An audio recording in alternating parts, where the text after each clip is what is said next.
Anila. I gave a great deal of thought to what I wanted to say today. Did I want to speak about tikkun olam, which is the responsibility given to Jews for world repair? It's our requirement to make a difference within our sphere of influence. Did I want to talk about the Jewish requirement of which we're reminded every Passover that we should welcome the stranger, for we were once strangers in a strange land? Did I want to talk about the kinship among the Abrahamic religions?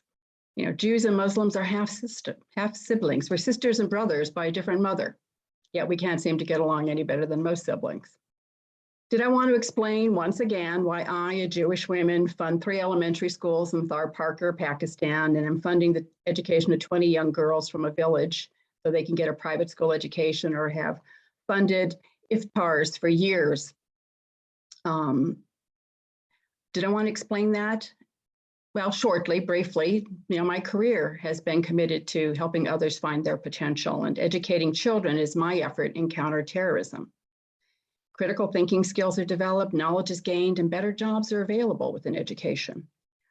I decided I wanted to speak on tolerance.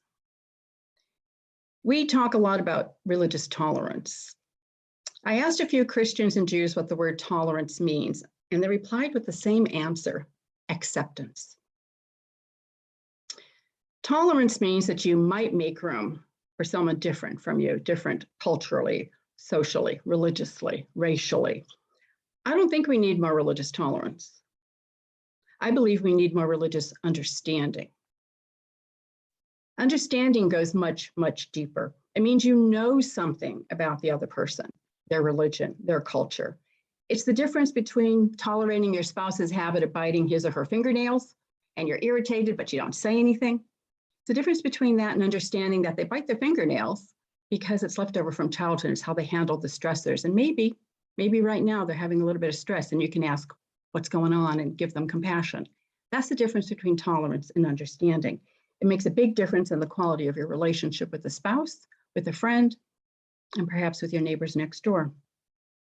At 16, I took my first comparative religions course, and I was amazed at the similarities among the many religions of the world, and I truly wondered why we couldn't get along better. In my career as an interfaith chaplain, serving the dying in hospice, I worked with every religion, creed, faith, and lack of same.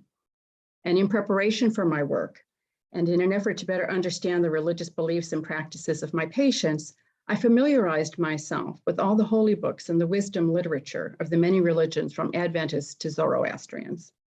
Once again, I asked, why can't we get along better? We need more than religious tolerance. We need true understanding. I don't expect everyone to read the holy books, the Quran, the Torah, King James, the NIV, but if we take the time to learn, to at least browse those holy books, to talk with our coworkers and neighbors in a heartfelt effort to truly understand each other, then we are truly better prepared to counter extremism and violence committed in the name of a religion or a deity, because we will have the knowledge with which to counter that misinformation and deformed facts. If you know what the prophet actually wrote and what his wife Sarah actually wrote, you can intelligently inform the conversation when someone asserts that the prophet said X, and that justifies taking hostages and possibly killing them in the name of your religion.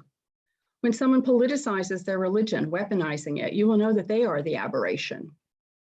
They are deforming their own religious values. And you could speak out against the bastardization of Islam or Judaism or Christianity or.